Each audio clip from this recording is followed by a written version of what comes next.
some minutes because we have shifted timetable and room, and it's a bit confusing, but I really hope that it works like yesterday. I'm very pleased. My name is Antonádia Borges. I teach at the University of Brasília in the Department of Anthropology. Is it okay?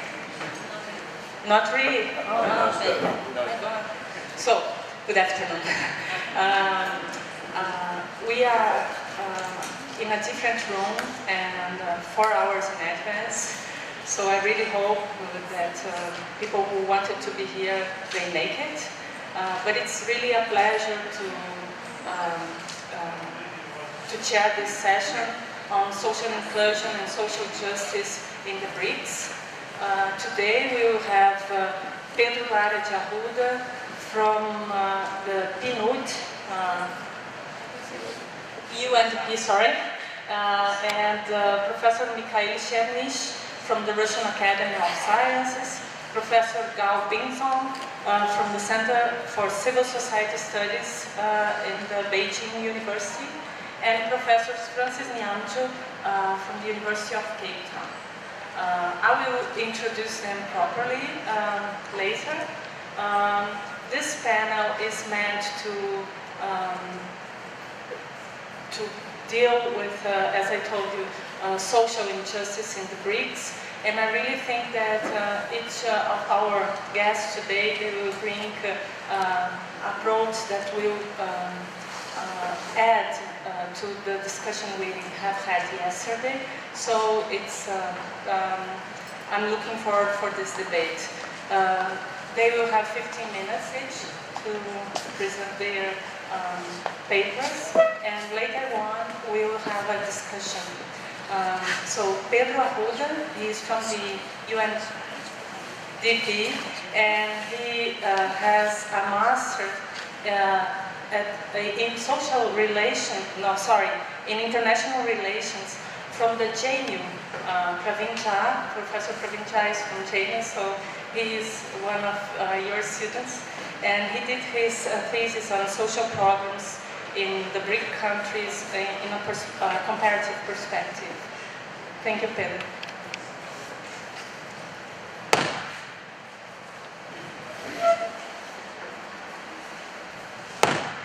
Good afternoon.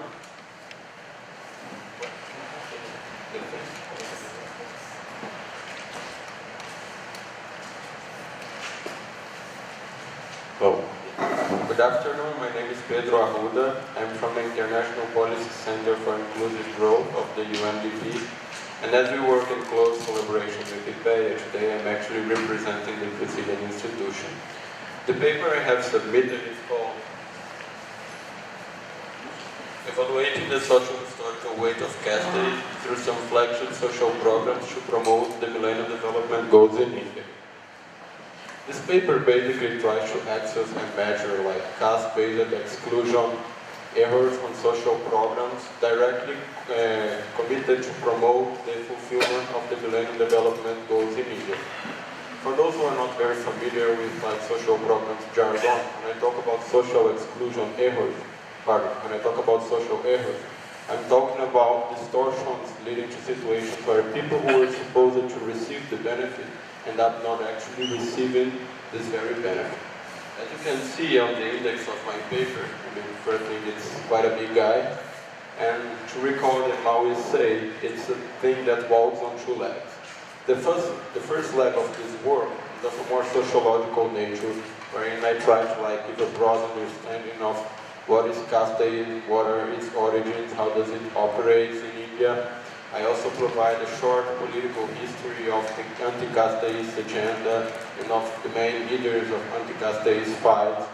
I provide also an extensive list of domestic and international juridical frameworks against casteism, and I present an in-depth explanation of the different groups which are marginalized and socially marginalized because of caste-based inequalities, which are the scheduled caste, the scheduled tribes, and the other backward castes, which from now on I will start to call as SC, ST, and OBCs.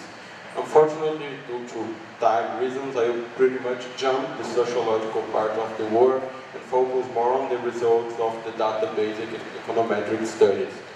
But before going to this other part of my work, in the first leg of the work, on the more sociological part of the work, I also promoted a debate in the relationship between anti-casteist agenda and other social agendas connected to identity politics, such as those of gender sensitization, inclusion of differently abled persons, and the whole rural-urban divide. And just to advance the conclusion I find for this particular debate, I find out that, anti-casteist agendas are not competing against those other agendas. Much by the contrary, it's actually like leading to their politicization, creating political awareness for like feminist agendas, rural-urban divide agendas, and from a more technical point of view, caste actually facilitates the targeting of the most vulnerable within all of these other social categories. Yes, on the second leg of the work, what I try to do is to track progress for each of the Millennium Development Goals in India. I tracked the progress until 2005, and from 2005 to 2011, then I start projecting progress based on the data I had available so far. And I do that both at the national average, like looking at the Indian society without disaggregating for specific groups, and also disaggregating the picture for scheduled caste, scheduled tribe, and sometimes for other backward castes. And the pictures talk by themselves. I mean, the vulnerable castes and tribes like far behind the average of India and much farther behind the average for upper castes in India. And in an attempt to understand what creates this huge gap between such vulnerable groups and the average of India, I then choose the main social programs committed to promote the fulfillment of such Millennium Development Goals, and I try to access and to measure exclusion errors caused by casteist bias. But before going through that, I would like to just very quickly mention what are my theoretical frameworks. I pretty much stand along with Amartya Sen, Sukadeva Torah, Partha Chatterjee, and Kaveri Jill on proposing that casteism is not an ancient ghost haunting modern institutions, but actually a modern kind of violence that depends on modern institutions and modern practices to universalize and reproduce itself. Therefore, casteism is understood as a very dynamic sort of violence, and not a stable one. As for the sources of my microdata, I use basically the National Common Minimum Program, the 10th and the 11th 5-year plans, the 2001 Census of India, the 2006 Millennium Development Goals Report, and several pilot and small-scale researchers run mostly by UNICEF India and the IIDS, which stands for Indian Institute of Dalit Studies. One can stand up now and say, Pedro, you're dealing with fairly outdated data. I know. One of the reasons for that is I run this research from 2010 to 2012 when I was pursuing my master in India. So like newest national scale data just came after late 2011, like the 2011 census was just released in late 2011. That was pretty too late to me. I was already concluding my research. But that's not actually the main reason why I'm actually dealing with outdated data. What happened is that national level surveys don't really measure parameters, specific parameters to tackle caste-based discrimination.